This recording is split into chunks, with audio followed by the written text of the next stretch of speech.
56 మంది గాయపడితే ప్రతి ఒక్కరిని పేరు పేరున పరామర్శిస్తే అందరూ కూడా నలిగిపోయి 100 మంది మీద పడిపోయారు. ఎంత ఉంటుంది ఒక ఆడపడుచు మీద పడిపోతే, పెద్ద ఆవిడ మీద పడిపోతే, తమిళనాడు నుంచి వచ్చారు. ఎలా ఉందమ్మా మీకంటే, కడవలు పాత్రికాంగ అయ్యా, కడవలు వెళ్ళి దేవుడు బయటికి తీసుకొచ్చాడు మమ్మల్ని అంటా ఉన్నారు. ఎంత పెద్ద మనసుతోటి సరిగ్గా చూసుకోలేదయ్యా మమ్మల్ని, కానీ ఏం చేస్తాం, మా కర్మ ఇలా కాలిందని. అది దేశం తాలూకు దౌర్భాగ్యం. ప్రజలు ఇంత బాధ్యత ఇప్పుడు కష్టం వచ్చినప్పుడు ఎంత అద్భుతంగా చెప్పారంటే నాకు కన్నీళ్ళు వచ్చినాయి. నాకు నిన్న కరిగిపోయాను నేను. వీళ్ళ క్షమాపణలు చెప్పదు ఇంకెవరికి క్షమాపణలు చెప్తాం?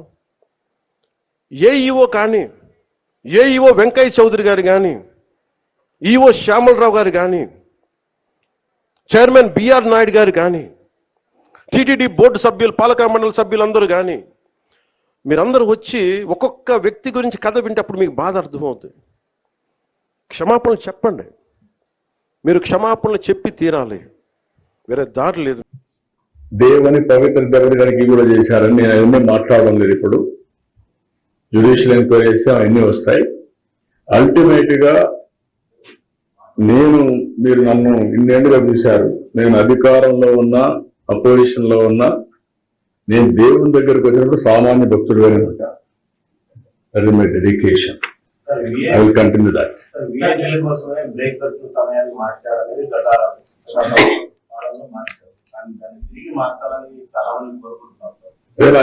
అన్ని కూడా ఒకసారి సమీక్ష చేస్తాం. అందుకే నేను చెప్పాను, అందరం కూడా సింపుల్ గా ఉండాల్సిన అవసరం ఉంది. దేవుని దగ్గరకు వచ్చినప్పుడు విఐపీసీగా కాకుండా అందరం భక్తులుగా వస్తే బెటర్ బ్లెస్సింగ్స్ ఉంటాయి, దేవుని ఆశీస్సులు బాగుంటాయి.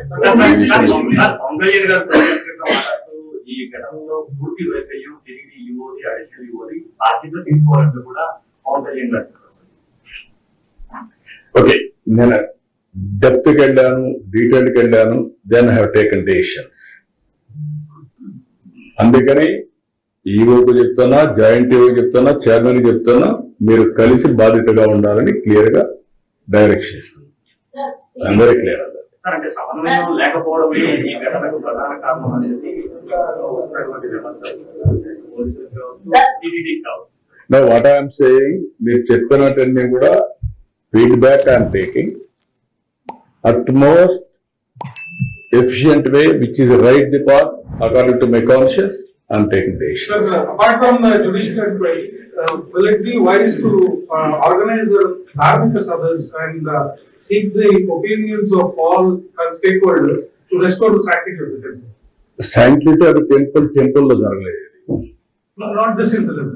No, overall, other aspects, all stakeholders yokka అభిప్రాయాలు తీసుకొని ఏది బెటర్ వి దాన్ని చేయడానికి సిద్ధంగా ఉన్నాం. ఈవెన్ ఇఫ్ నెసరీ ప్రజల అభిప్రాయాలు కూడా తీసుకొని ఆన్లైన్ ఎంత ఇవ్వాలి, ఆఫ్లైన్ ఎంత ఇవ్వాలి, వైకుంఠ ఏకాదశి సమయంలో ఎన్ని టికెట్లు ఇస్తే బాగుంటుంది వాళ్ళకు ఆన్లైన్ లో. ఇప్పుడు కొంతమంది గారు మీరు ఆన్లైన్ లో ఇవ్వాలని, కొంతమంది అన్నారు మీరు ఆన్లైన్ లో ఇస్తే మేము ఎవ్రీ ఇయర్ ఇక్కడికి వస్తున్నాం, మాకు రాకపోవచ్చు, అవసరమైతే 3 రోజులు ఇక్కడే ఉంటాం, కానీ వెంకటేశ్వర స్వామి దర్శనం మేము వైకుంఠ ఏకాదశి రోజున చేసుకోవడం మాకు సాంప్రదాయంగా వచ్చినట్టుగా ఉన్నారు. ఇవన్నీ కూడా మనోభావాలు పెట్టుకుని ఏది బెస్ట్ వే హైబ్రిడ్ మోడల్లో వర్కౌట్ చేద్దాం.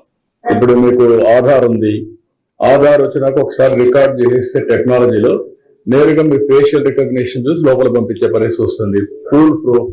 అప్పుడు మీరు చెప్పినట్టు ఈ టికెట్లు ఎవరంటే వాళ్ళు రావడం అది కూడా స్కోప్ ఉండదు, ఫిల్ఫరేజ్ అనే మాట ఉండదు, ఫుల్ ప్రూఫ్ సిస్టమ్ వచ్చేస్తుంది. Will establish everything. 5 లక్షల మందికి కొనమంది లైన్ పెట్టుకొని తిరుపతిలో అదేమో నేనేమంటానంటే, మీకు గతంలో 4-5 సంవత్సరాల్లో జరిగినటువంటి విషయాలన్నీ 1 by 1 కరెక్ట్ చేసుకుంటా వస్తున్నాం. ప్రసాదాల దగ్గర నుంచి, అన్నదానం దగ్గర నుంచి, ఇంకా కాటేజ్ దగ్గర నుంచి. ఒకవేళ మాలో మా వాళ్ళకు కూడా కెపాసిటీస్ ఇంకా పెంచుకోవాల్సిన అవసరం ఉంటే పెంచుకోవాలి.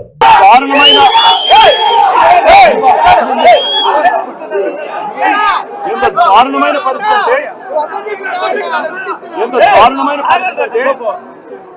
నేను ఇక్కడికి వస్తానని, నేను ఇక్కడికి వచ్చి ఈ జరిగిన విషయాలన్నీ నేను ప్రజలకు చెప్తానని, చెప్పకూడదు అని చంద్రబాబు నాయుడు గారు ఎంత దారుణమైన స్థాయికి దిగజారిపోయినాడు అని అంటే వక్రీకరించేందుకు, తప్పుదోవ పట్టించేందుకు పేషెంట్లను కూడా, నేను రాకముందు కొంతమందిని పేషెంట్లను కూడా ఇక్కడ నుంచి షిఫ్ట్ చేసే కార్యక్రమాలు కూడా చేశాడు. అంతటి దారుణమైన పరిస్థితి మీరు అంతా సాక్షులు దానికి. పేషెంట్ చాలా మంది మేము పోము, మా పరిస్థితి ఇంకా బాగలేదు, మమ్మల్ని ఎక్కడికి పంపిస్తా ఉన్నారు, మేము ఎందుకు పోవాలి అని చెప్పి భీష్మించుకొని హాస్పిటల్లో ఉండిపోయినారు. నన్ను హాస్పిటల్కి రానివ్వడంలో పేషెంట్లను పంపించేదానికోసం, ఇక్కడ నుంచి లేకుండా చేసేదానికోసం నన్ను ట్రాఫిక్లో కావాలని ఆపే కార్యక్రమం, ట్రాఫిక్లో నుంచి ట్రాఫిక్ అడ్డం పెట్టి నా కాన్వాయ్ని పూర్తిగా రాకుండా చేసే కార్యక్రమం, డిలే చేసే కార్యక్రమం పద్ధతి ప్రకారము ఈ మాదిరిగా చేశారు. నేను ఒకటే చెప్తా ఉన్నా, ఇక్కడ ఉన్న ఎస్పీకి కూడా ఇదే మాట చెప్తా ఉన్నా, చంద్రబాబు నాయుడు గారితో మీరంతా కూడా కుమ్మక్కై టికెట్ టోకెన్ సెంటర్ల దగ్గర జరగడం, దాదాపు 45 మంది క్షతగాత్రులు కావడం, దాంట్లో 5 మంది మృతి చెందడం దిగ్భ్రాంతిని కలిగించింది. దేవుడి దర్శనాల కోసం వచ్చి ఆ టికెట్ల కోసం జరిగిన కొంతమంది ప్రాణాలు కోల్పోవడం చాలా విచారకరం. ప్రభుత్వం వెంటనే స్పందించింది. నిన్న రాత్రి వెంటనే ముఖ్యమంత్రి గారు ఆ కుటుంబాలకు అండగా నిలవాల్సిందిగా ఆదేశించడం జరిగింది. అదేవిధంగా గాయపడిన వారికి కూడా మెరుగైన వైద్యాన్ని అందించాల్సిందిగా ఆదేశించడం జరిగింది. దానికి అనుగుణంగా ఆసుపత్రుల్లో గాయపడిన వారికి వైద్య సేవలు అందిస్తున్నాం. అదేవిధంగా ప్రభుత్వం వెంటనే తక్షణమే స్పందించి మృతి చెందిన కుటుంబాలకి 25 లక్షల ఎక్స్గ్రేషియా ప్రకటించింది. ఈ ప్రమాదానికి, దుర్ఘటనకి, దురదృష్టకర సంఘటనకి కారణాలు ఏంటనే నివేదిక కూడా వారికి ఇవ్వడం జరిగింది. ఆ నివేదిక మీద ముఖ్యమంత్రి గారు వారు దాని మీద స్పందిస్తారు. ఈ బాధిత కుటుంబాలకి ప్రభుత్వం అండగా ఉంటుందని వైరాగి పట్టణంలో టికెట్ టోకెన్ కలెక్షన్ సెంటర్లో జరిగిన తొక్కిసలాటలో 5 మంది మృతి చెందడం, 40 మందికి పైగా గాయపడడం దిగ్భ్రాంతిని కలిగించింది. చాలా విచారకర సంఘటన. అయితే ప్రభుత్వం వెంటనే స్పందించి గాయపడిన వారికి మెరుగైన వైద్యం అందించాలని, అదేవిధంగా దుర్ఘటనలో మృతి చెందిన వారి కుటుంబాలకి అండగా నిలవాలని ఆదేశించడం జరిగింది. దానికి అనుగుణంగా బృందం కూడా తిరుపతి చేరుకునింది. సాక్షాత్ ముఖ్యమంత్రి గారు కూడా కాసేపట్లో రాబోతున్నారు. మృతి చెందిన కుటుంబాలకి ఎక్స్గ్రేషియాగా 25 లక్షలని ఇప్పటికే ప్రభుత్వం ప్రకటించింది. తర్వాత ఈ దుర్ఘటనకి కారణాలు ఏంటి నివేదిక కూడా కోరడం జరిగింది. ఆ నివేదిక అనుగుణంగా ముఖ్యమంత్రి గారు సమీక్షించి నిర్ణయం తీసుకుంటారు. ఏదైనప్పటికీ ఈ ప్రభుత్వం ఈ దుర్ఘటనలో గాయపడిన వారికి వైద్య సేవలు అందించడంలో పూర్తిగా వైద్య సేవలు అందిస్తుంది. అదేవిధంగా మృతి చెందిన కుటుంబాలకు కూడా అండగా ఉండి అన్ని విధాలుగా